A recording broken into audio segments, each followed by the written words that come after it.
When people rank the Five Nights at Freddy's games, they usually put FNAF 3 in the middle. Not the worst, not the best, just there. And I think that's completely wrong. Oh no, you're not about to say what I think you're about to say, right? I am! Five Nights at Freddy's 3 is the best game in the entire franchise. Yes. Better than Five Nights at Freddy's, better than Five Nights at Freddy's 2, better than Five Nights at Freddy's 4, and even better than Five Nights at Freddy's sister location. And by the end of this video, you might agree with me. Okay, wait. You have to explain yourself. Okay, every FNAF game has a hook. FNAF 1, survive the animatronics. FNAF 2, manage chaos. FNAF 4, pure fear. But FNAF 3, you're not trapped in a pizzeria. You're in a horror attraction.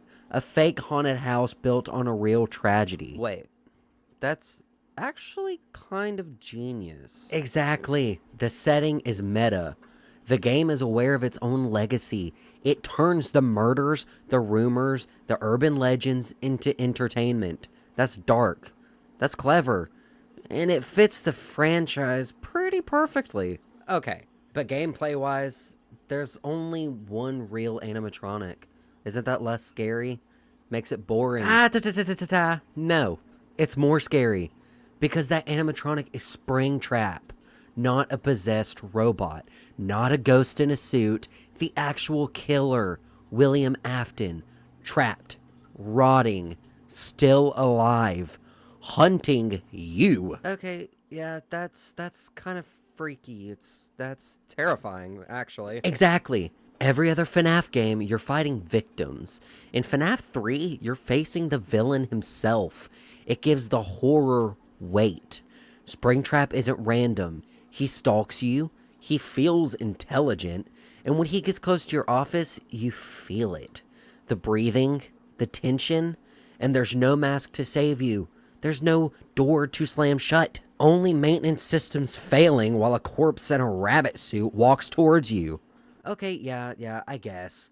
But people say the gameplay is boring. It's too simple. It's not climactic enough. Okay, that's only if you don't understand it.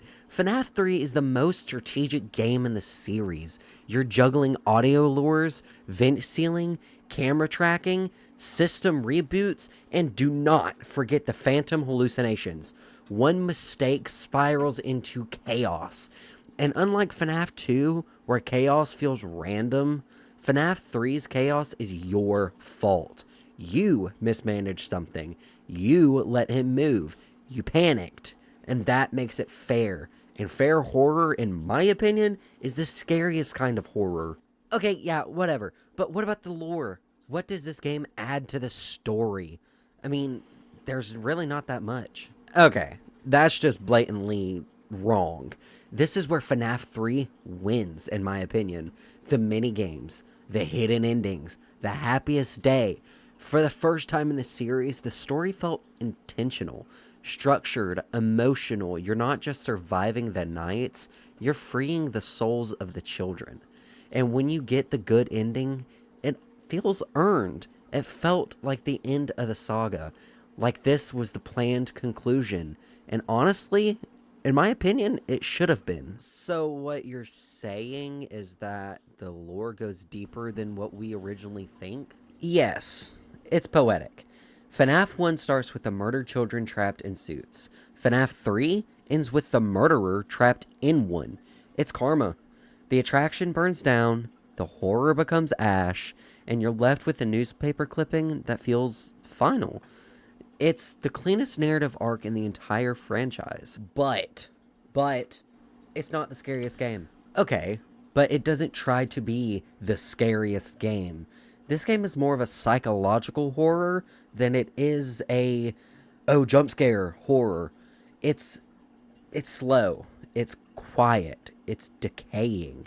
The green tint, the broken systems, the ventilation errors cutting out audio.